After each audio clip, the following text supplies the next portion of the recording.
안녕하세요. 책 읽어주는 여자 애제의 박미경입니다. 대도 조세영과 탈주범 신창원의 변호를 맡았고 억울하고 힘없는 이들의 입이 되어 오신 엄상익 변호사가 체험한 기도의 힘 한번 느껴보세요. 나는 젊은 시절 대통령 직속기관에서 몇 년 일한 적이 있다. 대통령의 연설 자료도 쓰고 개인적인 심부름도 했었다. 가까이서 지켜본 바로는 높은 자리에 있다고 행복한 것 같지 않았다. 퇴임 후 끝없는 나락으로 추락할 두려움에 떨고 있는 것 같았다. 퇴임 후 그 대통령은 감옥으로 갔다. 그를 따르던 모든 사람도 다 도망가고 아무도 남아있지 않았다. 그는 사형을 당할까봐 공포에 휘말려 있었다. 대통령이기 때문에 행복한 것 같지 않았다. 10년 가까이 서울시장을 한 박원순 변호사와도 오랜 인연을 이어왔다. 내가 30대 초반 서소문의 허름한 빌딩에서 친구들이 하는 법률사무소 구석방을 빌려 일한 적이 있다. 사무실을 얻기가 힘들어 속칭 빈대붙은 것이다. 내가 있는 사무실 위층에는 잘 나가는 변호사 박원순이 있었다. 고등학교 1년 후배였다. 고용 변호사까지 두고 그는 돈을 잘 버는 것 같았다. 인권 변호사라고 알려지기 시작한 그는 어느 날 점심시간 사무실 근처 식당에서 내게 이런 말을 했다.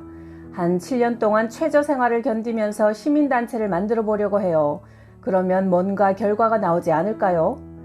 변호사들 대부분이 화려한 생활을 꿈꿀 때 그는 반대의 극으로 가겠다고 선언했다. 그리고 그는 실행에 옮겼다. 어느 날 밤 지하철 교대역에서 앞에 가는 그의 모습을 보았다. 자료가 가득 든 가방을 한쪽 어깨에 걸치고 기우뚱하게 걸어가는 지치고 힘들어 보이는 초라한 모습이었다. 어느 해 겨울 그가 하는 안국동 아름다운 가게 앞을 지나가고 있었다. 유리창을 통해 헌옷이 가득 든 푸른 플라스틱 박스를 옮기고 있는 그의 뒷모습이 보였다. 여유롭고 좋은 생활을 버리고 성자의 길을 걸어가는 모습 같아 보여 그 광경이 내 뇌리에 깊게 각인되었다. 그런데 어느 날부터 갑자기 그가 유명해지고 있었다. 그가 1000만 명의 서울시장이 됐다. 수많은 사람들이 그에게 박수를 보냈고 그는 다음에도 서울시장이 되고 싶다고 했다. 대한민국의 부를 상징하는 재벌회장과 선거전을 벌여 승리했다. 그 다음 선거에서도 그는 또 승리하고 제일 오랫동안 1000만 서울 시민을 다스리는 지도자가 되었다. 그는 서울을 자기 뜻대로 만들 수 있고 자기 결정이 수많은 사람에게 영향을 줄 수 있다는 것이 시장이 된 보람이라고 자랑했다. 열심히 일하다가 과로사로 죽는 게 자기 꿈이라고 농담같이 말했다. 그러나 매일 아침 출근해서 제일 먼저 만나는 기자단이나 의회 의원들을 보면 불쾌해진다고 했다. 대부분 비평과 비난이기 때문이었다. 힘들다고 하면서도 그는 내게 대통령이 되고 싶다고도 말했다. 말을 타면 달리고 싶은 게 인간의 욕심인 것 같았다. 자기가 입은 왕의 옷 같은 무대 의상에 점점 익숙해지는 듯해 보였다. 어느 날 오후 갑자기 친한 기자에게서 전화가 왔다. 그가 갑자기 집을 나가 사라졌다는 내용이었다. 기자는 미투 운동에 관여된 것 같다는 추측을 덧붙였다. 수행하는 여비서와의 추문이 세상에 드러났다. 그는 자신을 성자같이 보는 세상의 비난을 견딜 수 없었을 것이다. 나는 그에게 죽지 말라는 핸드폰 메시지를 보냈다. 소심한 그는 죽음으로 도피할 가능성이 커 보였다. 그날 밤 그가 산에서 시신으로 발견됐다는 보도가 나오고 있었다. 남들이 만들어준 마네킹 같은 우상을 그는 자신이라고 착각하고 있었는지도 모르겠다.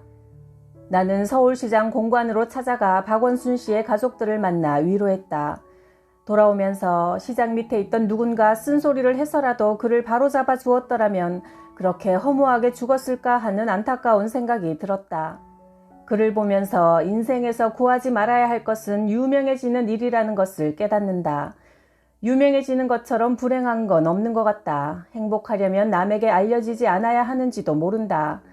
유명해지는 건 친구를 얻는 것 같지만 실은 많은 적을 만드는 일이기도 하기 때문이다. 유대인뿐 아니라 전 세계 사람들의 믿음의 조상인 다윗과 솔로몬도 성범죄를 저질렀다. 인간이란 죄에서 태어나 그 속에서 살기 마련이므로 박원순 시장도 세상이 지어준 무거운 이름을 감당하지 못하고 죽음으로 도피한 것 같다. 나는 지난 30년 동안 변호사를 해오면서 여러 명의 재벌 회장들을 보았다. 그들은 영화나 드라마같이 귀족도 아니고 화려해 보이지도 않았다. 권력의 눈치를 보면서 가진 재산을 지키기 위해 한없이 비굴해지기도 했다. 자신의 성을 지키기 위해 항상 신경을 곤두세우고 주변을 경계하고 의심했다. 나는 지위가 높은 사람, 재벌, 지식이 많은 사람들을 무수히 보면서 그들이 가진 그것 때문에 행복하지 않다는 것을 깨달았다. 제각기 고민이 있고 그걸 없애려고 애쓰지만 그렇게 하지 못했다. 사람은 모두 남의 행복을 부러워하면서 자기 자신은 행복하다고 믿지 않는다. 재벌들은 재산을 빼앗길까 두려워한다. 권력자는 자리를 유지하려고 전전긍긍한다. 공허하고 공허하다. 모두 헛되다. 그렇다면 정말 행복한 사람이란 누굴까? 남과 비교해서 행복해지는 게 아니라 혼자서 행복할 수 있는 사람이다. 성령을 받은 사람이 바로 그렇다고 나는 생각한다. 전류 같은 하나님의 기운이 필라멘트같이 사람의 영속으로 들어오는 순간 삶이 환해지면서 행복해진다. 하나님은 그런 행복을 하나님을 아버지라 믿고 예수 그리스도를 구원자로 인생의 주인으로 믿는 사람에게 주신다. 30년 넘게 변호사 생활을 해오면서 흉악범을 여러 명 만났다. 어두침침한 구치소의 복도를 걸어가 좁은 접견실로 들어가면 그들이 있었다. 대부분 사람을 여럿 죽인 그들을 보면 그의 내면에 어떤 악령이 도사리고 앉아 웃고 있는 것 같았다. 그런 흉악범을 보다가 독특한 느낌을 받은 적이 여러 번 있다. 눈에서 도깨비불 같은 퍼런 불빛이 튀어나오는 느낌, 전기 스파크 같은 아주 기분 나쁜 느낌이다. 눈은 마음의 창이라고 했다. 어떤 흉악범의 눈동자 가운데는 창문에 커튼 같은 어떤 막이 쳐져 있고 그 막 뒤에서 움직이는 실루엣을 본 적도 있다. 나는 그걸 악령이라고 생각했다. 그들은 살인 동기를 논리적으로 설명하지 못했다. 대부분 그냥 기분이 나빠서 그랬다고 말할 뿐이었다. 나는 그들을 보면서 악령의 존재를 믿었다. 강한 악령이 그들을 사로잡고 피동적으로 만들어버린 것이다. 나는 흉악범들과 만날 때면 악령 앞에 있는 서늘하고 무서운 느낌이 들곤 했다. 그래서 철저한 신앙이 필요했다. 악령이 있다면 성령이 있어야 했다. 성령은 성령을 간절히 구하면 오신다고 했다. 나는 흉악범을 만날 때마다 그 앞에서 먼저 눈을 감고 기도했었다. 성령이 내게 오셔서 악령을 물리칠 수 있는 힘과 용기를 달라고. 그리고 다시 그들을 쳐다보았다. 대부분 경우 그 순간 상대방의 눈빛이 흔들리고 그 속에서 뭔가 주춤하는 느낌을 받았다. 흉악범들이 갑자기 기가 꺾여 약해지기도 했다. 나는 그걸 성령의 힘이라고 믿는다. 나약한 지식인에 속하는 변호사인 나는 그들을 내 기로는 이길 수 없었다. 조직 폭력배들을 만날 때도 마찬가지로 우선 인간적으로 기가 죽었다. 그럴 때면 그가 보는 앞에서 기도를 했다. 폭력배에 속한 2명이 칼로 사람을 죽인 사건이 있었다. 그들은 내게 2사람 중 1사람은 죽이고 다른 1사람은 밖에서 망을 봤는데 진짜 살인범을 찾아내 보시라고 했다. 악마들이 장난을 치는 느낌이었다. 내 마음 깊은 곳에서 성령이 1사람을 가리켰다. 나는 그를 보면서 당신이 진짜 살인범이라고 했다. 후에 보니 그가 진범이 맞았다. 나의 법률 지식이나 가지고 있는 이성보다 더 정확하고 민감한 어떤 존재가 나의 내면에 있는 것을 종종 느낀다. 하나님은 마음으로 보지 않고는 믿을 수 없는 분이다. 지난 30년 동안 감옥을 찾아가 만난 수많은 사람들과 대화하면서 독특하게 느낀 것들이 있다.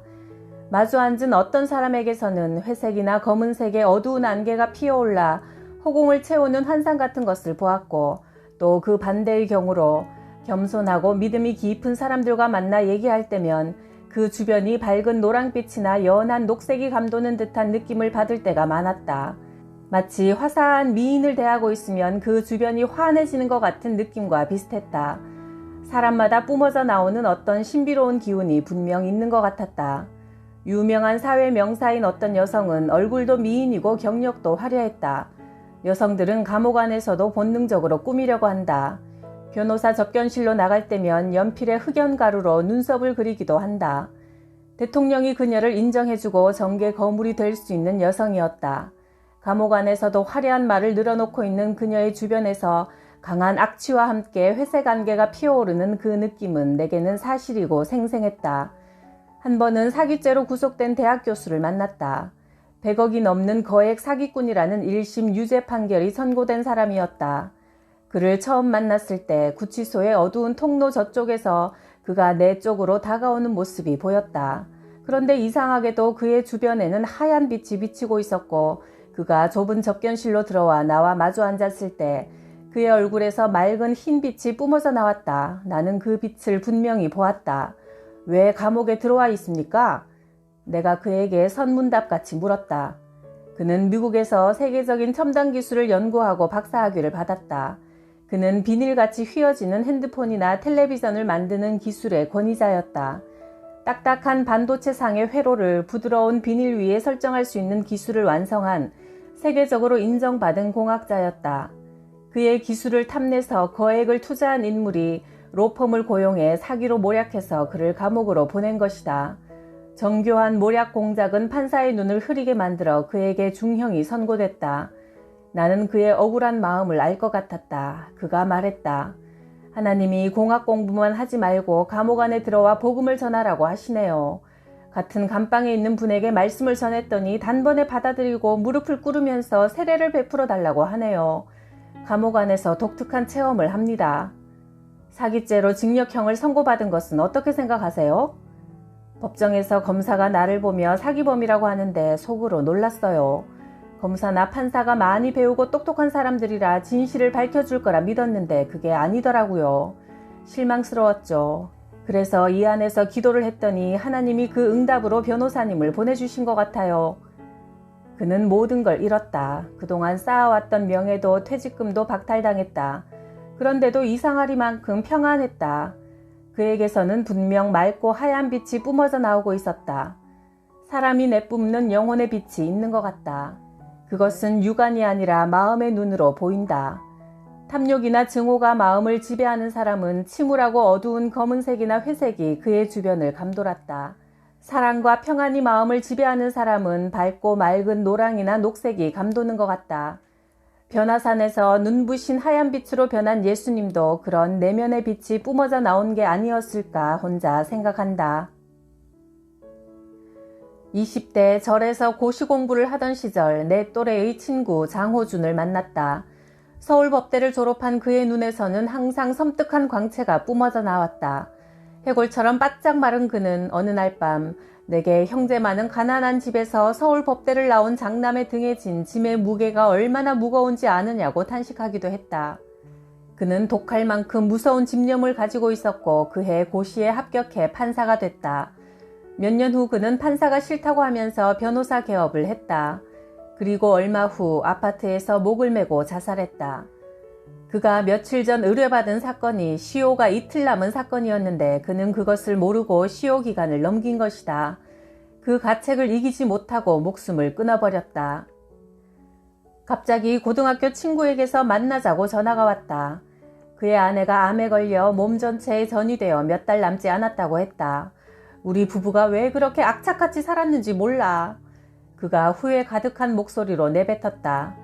부부둘 다 회사에 열심히 다니면서 개미같이 돈을 모았다. 아파트도 사고 임대료가 나올 상가도 마련해 이제부터 편안한 노후를 지낼 예정이었다. 그때 먹고 마시고 여행 다니면서 돈을 쓰고 즐기고 주변에도 베풀면서 살 걸 그랬어. 이틀 후 또 다른 친구가 아내의 상을 당해 장례식장을 찾았다. 남편과 30년간 국수 가게를 했는데 혼자 사다가 피를 토했고 기도가 막혀 갑자기 죽었다는 것이다. 나는 아내와 노년의 삶을 위해 장성 쪽에 있는 편백나무 숲이 있는 마을의 땅을 조금 사두었다. 숲에서 뿜어나오는 향기가 그윽한 곳이다. 50대 남자가 혼자 그곳에 들어와 집을 지어 살면서 작은 동산을 개발하고 있었다. 어느 날 우리 부부가 그 마을을 찾아갔을 때 마을 이장이 이렇게 말했다. 서울에서 사업하다가 마을로 온 그 양반, 동네 사람들과 도로 포장 문제로 심하게 싸움만 하다가 어느 날 자다가 갑자기 죽어버렸어요. 혼자 살다 죽었으니 그 양반이 지은 산 위의 집은 폐가가 되어버렸죠. 나는 산 위에 버려진 그의 집으로 가보았다. 정성을 다해 황토로 지은 오두막이었다. 그는 노후를 아름다운 숲속에서 신선처럼 살아보려던 초기에 갑자기 저 세상으로 가버린 것이다. 나는 오늘 아침도 성경을 읽으며 지혜의 말씀을 듣는다. 인생은 아침 안개처럼 짧고 한계가 있네. 언제 죽음이 와서 삼킬지 모르지. 그러니 추악한 싸움이나 욕심으로 힘들게 살 필요가 전혀 없다네.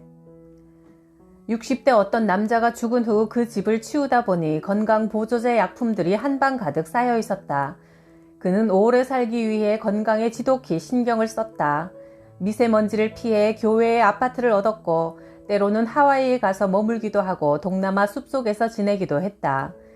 어느 날 그가 친구들과 함께 골프를 치고 목욕탕에 갔는데 먼저 몸을 씻은 다른 친구들이 나와서 한참을 기다려도 그가 나오지를 않아 들어가 보니 그가 탕 속에 머리를 쳐박고 죽어 둥둥 떠있는 게 발견됐다. 오래 살기 위해 그렇게 건강에 유의해도 때가 되면 죽음이 뒷머리채를 잡아 끌고 가는 것이다. 나도 30대 중반부터 나름대로 헬스클럽도 다니면서 젊음과 건강을 유지하려고 노력했다. 그래도 시간이 지날수록 몸은 뒤틀리고 풍화되는 것이 보인다.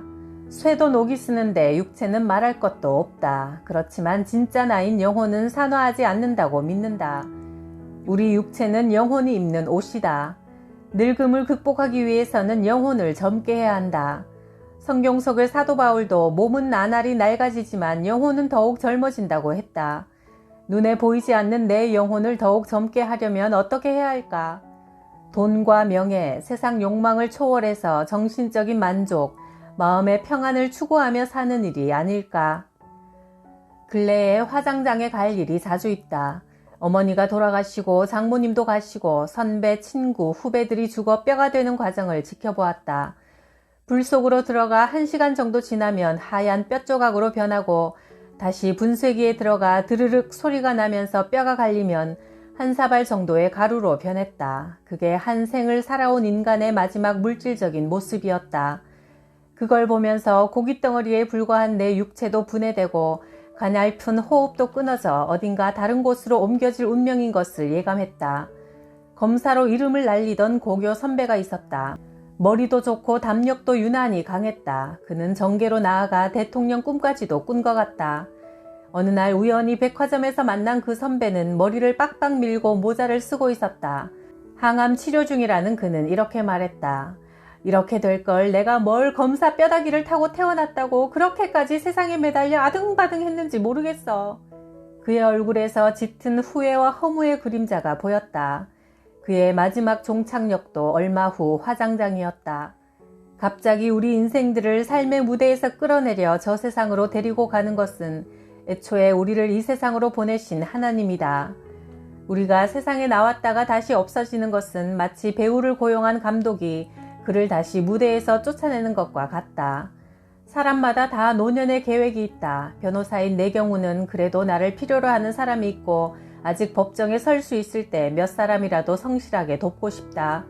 그러나 인생의 마지막 목표는 정하지 않고 있다.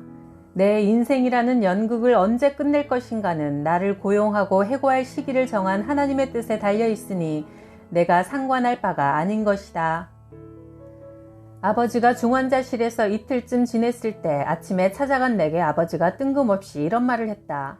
내가 지난밤 아주 좋은 곳으로 가고 있었어. 그런데 간호사들이 주사를 놓고 전기 충격을 하는 바람에 가지 못했어.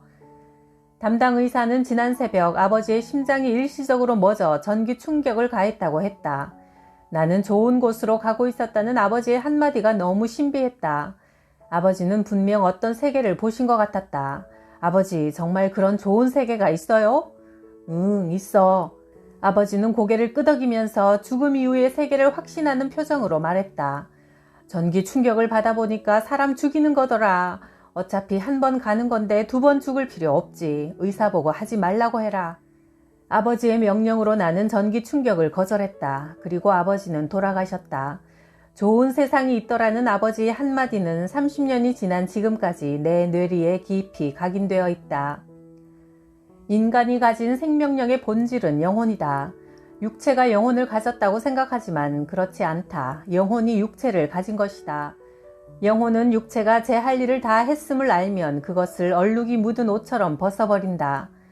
성경에서 예수님은 인간은 죽은 후 천사 같은 존재가 되어 다른 세상에서 산다고 하셨다. 호스피스 운동의 선구자인 엘리자베스 퀴블로 로스 여사는 유체 이탈 등 다양한 신비 현상을 경험했다. 그녀는 인간의 몸은 나비로 날아오르는 번데기처럼 영혼을 감싸고 있는 허물이라고 했다.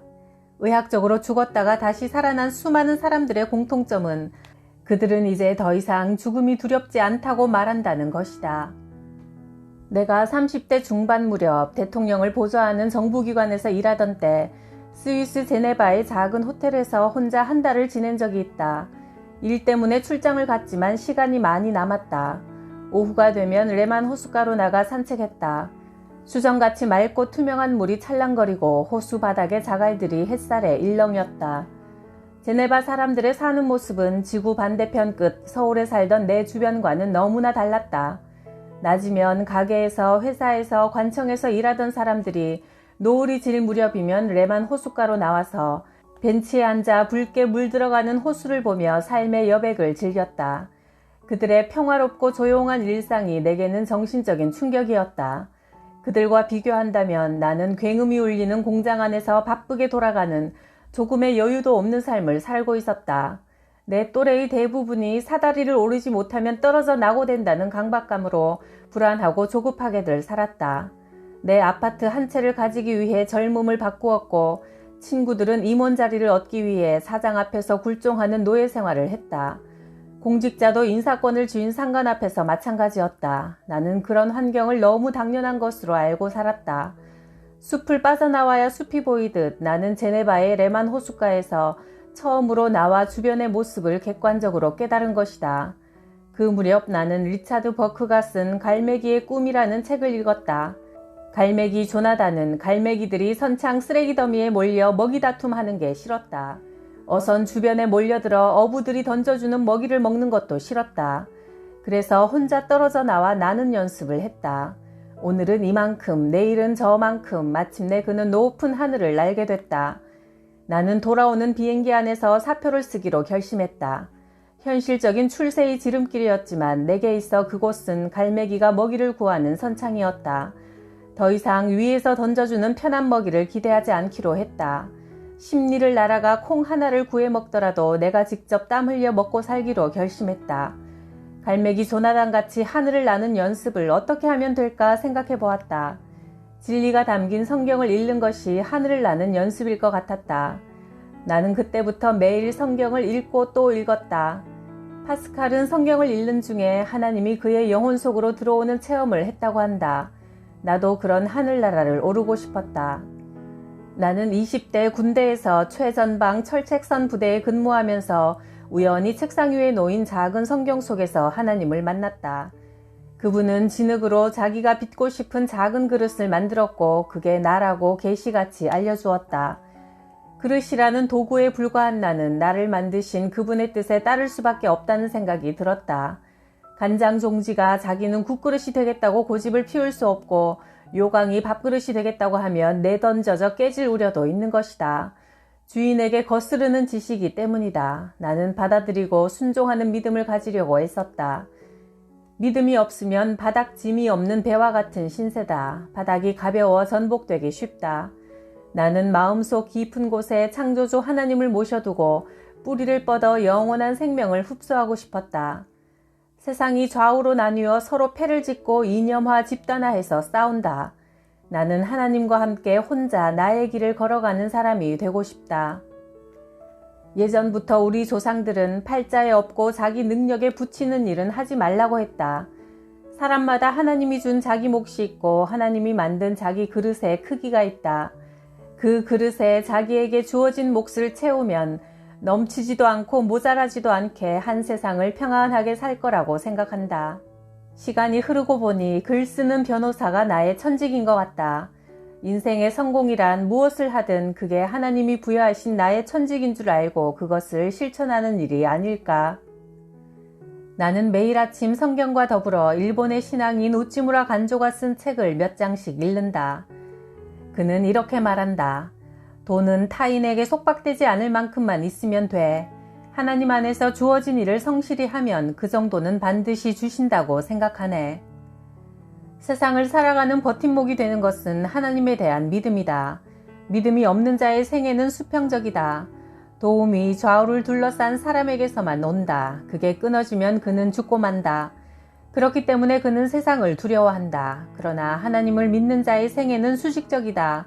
위에서부터 도움이 온다. 사람들의 도움이 끊어져도 의뢰할 곳이 있다.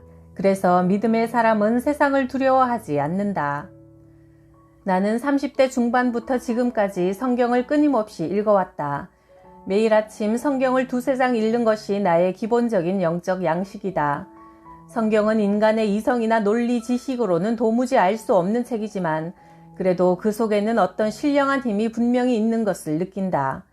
출세하고 싶었던 내가 어느 순간 내려와 있었다. 부자가 되고 싶던 내가 어느 순간 가진 것으로 만족할 줄 알게 되었다. 나의 생명이 잠시 존재했다가 꺼지는 물거품인 걸 알게 되고 내 존재가 뭔지라는 것을 깨닫게 됐다. 눈이 보일 때까지 죽기 전날까지 성경을 읽을 작정이다. 그러면 성경은 나를 저 천국으로 건너가게 하는 든든한 배가 되어주리라. 다 가진 것 같은 대통령도 화려해 보이는 서울시장도 산 위의 바위에서 떨어지거나 쓰러져 죽음 저쪽 세계로 가는 세상이다. 사람들은 하나님의 은혜를 세상 성공에서 찾으려고 한다. 그러나 70이 가깝도록 살아보니 그건 아닌 것 같다. 하나님이 주시는 진짜 축복은 성령이다. 성령님은 어떤 환경에 처하더라도 인간의 생각을 초월하는 평안과 만족해하는 마음을 주시기 때문이다. 암에 걸린 그 노인은 서울에서 1시간 떨어진 서해안 바닷가의 넓은 땅을 가지고 있었다. 피서객이 몰리는 해수욕장이 가까운 그 땅은 수십억 가치가 있는 땅이다. 그 땅을 사겠다고 사기꾼이 접근했다. 뒤에는 사채업자가 있었다. 사기꾼은 서류를 위조해 사채업자가 그 땅을 담보로 잡은 것으로 만들었다. 사채업자는 바다가 내려다 보이는 땅에 전원주택지를 판매한다고 신문 광고를 냈다. 땅 주인이던 노인은 기가 막혔다.